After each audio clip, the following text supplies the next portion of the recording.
A gun law fight is happening right now that could change where you carry before most people even hear about it. And the scary part is this. In some states, walking into the wrong store, park, train station, or restaurant could turn a legal carry day into a criminal case. Quick question before we continue. Are you subscribed? Because these rules are changing fast, and missing one update could cost you your permit, your gun rights, or a whole lot more. Hit that subscribe button now, because what I'm about to break down could save you from a mistake you cannot take back. Here's what just happened and why this matters to you. When most people think about gun laws, they think about who can own a gun. But that's not where the biggest fight is right now. The biggest fight is where you can carry. Not at home, not at the range, out in normal life, the places you stop every day, gas stations, grocery stores, parks, trains, restaurants, libraries, maybe even a county fair with your family. And that brings me to change number 1. Hawaii has a case called Wolford v. Lopez sitting at the center of this fight. In plain English, the big question is whether a state can make private property open to the public off limits by default, unless the owner clearly says yes. Think about what that means in real life. You stop for gas, you grab coffee, you run into a grocery store, you go out to eat. In Hawaii, that rule has been challenged because it treats those places as no carry zones unless the owner gives clear permission. That is a huge deal because most of your life happens on private property open to the public. Now, this is where it gets interesting. This is not just about one state. If the highest court blesses that kind of rule, other states could look at it and say, we want that too. And if the court strikes it down, states with similar ideas may have to back off. That's why you need to watch this case even if you've never been to Hawaii in your life. Change number 2 is tied to that same Hawaii fight. It is not only about stores and restaurants. Hawaii also has named sensitive places, which is a legal phrase for places the state says are too risky for guns. The places being argued over include parks, fairs, and stadiums. Have you ever wondered why this matters so much? Because sensitive place sounds small and narrow. But if lawmakers keep expanding that label, it can grow from courtrooms and schools into huge chunks of normal daily life. And once that happens, your carry permit may still exist on paper, while your actual places to carry keep shrinking. Here's the part nobody's talking about. A permit is only useful if there are real places left where you can lawfully carry. If your route is home, gas station, coffee shop, grocery store, kids event, and dinner, and most of those places become restricted, then your right starts looking a lot smaller in the real world. Change number 3 is New York.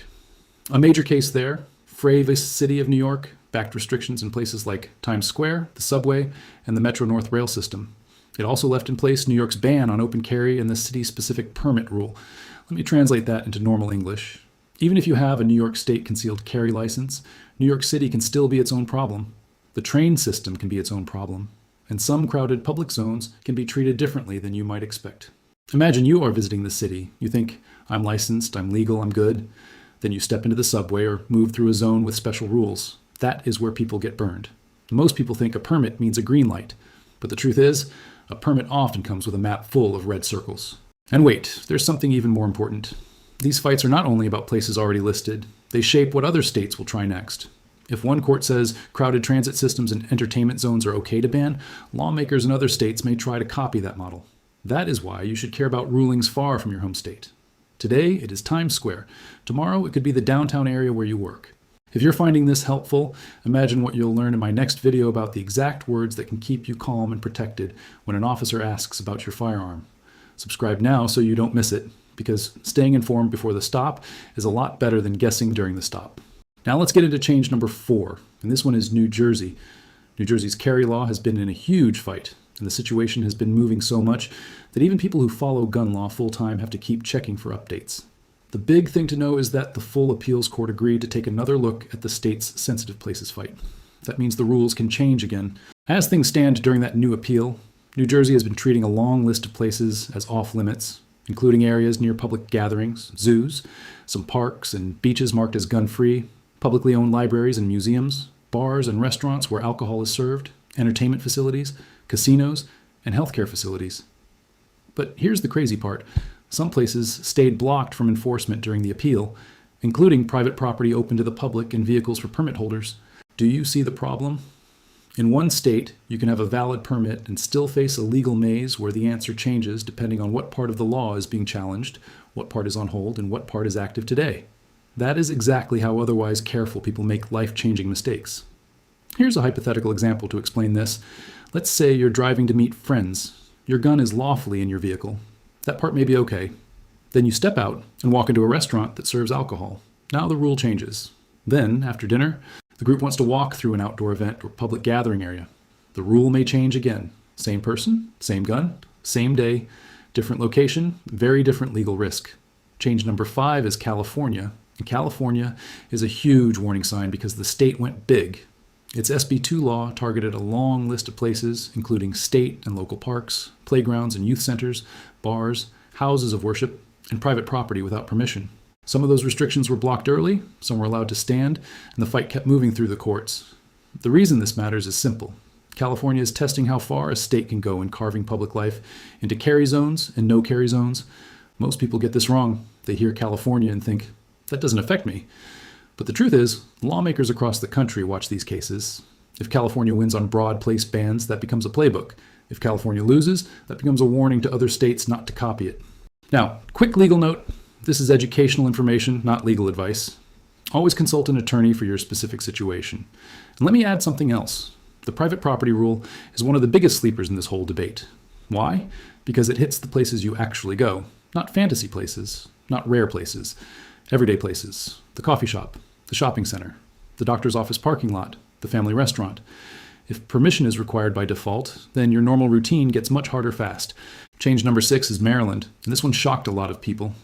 The Fourth Circuit upheld Maryland restrictions on carrying in government buildings, mass transit, school grounds, state parks and forests, museums, healthcare facilities, stadiums, racetracks, amusement parks, casinos, public demonstrations, and places that sell alcohol for on-site drinking. That is a huge list. But the court also kept in place a win against Maryland's rule on private property open to the public without express permission. Let me break that down for you. In Maryland, the courts basically said a lot of location bans can stand, but the state cannot just erase carry from ordinary private property open to the public by default. In the same way, that split matters. It shows the courts may treat a train station differently than a grocery store, a stadium differently than a parking lot, a public demonstration differently than a normal business. Have you ever been on a day trip where your route includes a train, a park, lunch, a festival, and maybe a stop at a museum?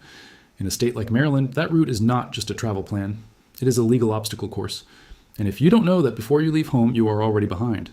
Hey, 73% of people watching right now aren't subscribed. Don't be part of that group. Join the community of gun owners who want the facts early, in plain English, without the fluff. Click subscribe now because these updates only help you if you get them before the rules change. Now, let's talk about change number 7, and this one is Illinois. In April 2026, the U.S. Supreme Court declined to hear a challenge to Illinois' ban on carrying loaded guns on public transportation. That means the ban stayed in place. So if you are an Illinois permit holder, buses and trains are still a major no-go area for loaded carry. Why is that such a big deal? Because public transit is not some side issue for a lot of people. It is how they get to work. It is how they get home late. It is how they move through high crime areas without a car. And if the law says the moment you step onto that train or bus, the rules change, that affects real self-defense choices in the real world. This is the part that shocked me. Courts keep leaning on the idea that some modern places are crowded, tight, and risky in a way the founders never saw. That logic can be limited, or it can grow. And if it grows, lawmakers may try to use that same argument for more places where people are packed together. Transit today. Maybe fairs, festivals, or sports lines tomorrow. That's why you cannot just watch your own state statute. You have to watch the legal reasoning spreading from state to state. And now change number 8. Washington is another state to watch very closely. Washington already has rules tied to places like public libraries, certain zoos and aquariums, and transit stations and facilities. On top of that, lawmakers have pushed a bill aimed at adding more places, including certain park areas where kids are likely to be present, some state and local public buildings, and county fairs, while they are open to the public. At the stage we're discussing, that bill was still moving through the legislature, not fully done, but that is exactly why I'm calling it a coming soon change you need to watch. Think about how ordinary those places are. A playground near your kid's game, a community center, a public building where you pay a fee or handle paperwork, a county fair in the summer. These are not rare locations. These are normal American life. So when lawmakers talk about just a few more sensitive places, don't let that phrase fool you. A few more can quickly become most of your weekend. And there's one bonus warning I need to give you. Hawaii also moved on election-related carry restrictions, treating carrying a firearm or weapon at or near a polling place, voter service center, or ballot drop site as part of election intimidation law. That should remind you of something important. The map is not only changing in obvious places like bars or trains, it is changing around civic spaces too. Places where people vote gather, protest, attend events, handle paperwork, live normal life. So what should you do with all this? First, stop assuming your permit speaks for itself. It doesn't. Second, stop assuming private property open to the public means the same thing in every state. It absolutely does not. Third, stop assuming that if a rule was blocked last year, it is still blocked today. These cases move, appeals happen, stays happen, full court rehearings happen, and the answer can flip while you're busy living your life. Here's what most people get wrong. They focus on buying the right holster, the right ammo, the right optic, the right training. All of that matters. But none of it helps if you carry into the wrong place at the wrong time under the wrong state rule. The most expensive mistake in your whole setup may not be your gun. It may be your assumptions. This information could literally expire after the next major court ruling or legislative session. Subscribe right now because the next video will walk you through how to check your route, your destination, and your state's carry map before you leave the house. Do not wait until after a law changes to find out where you can no longer carry. So here's the bottom line. The fight over gun rights is no longer just about whether you can carry. It is about where you can carry once you walk out your front door. Hawaii, New York, New Jersey, California, Maryland, Illinois, and Washington are all showing the same pattern. The battlefield is shifting toward location bans, private property rules, and expanding lists of so-called sensitive places. If this video helped you see the danger before it hits your state, hit subscribe and stay with this channel. I want to help you stay informed, stay careful, and stay out of trouble. And one last simple disclaimer. Laws change fast, court cases can flip the rules, and every person's facts are different.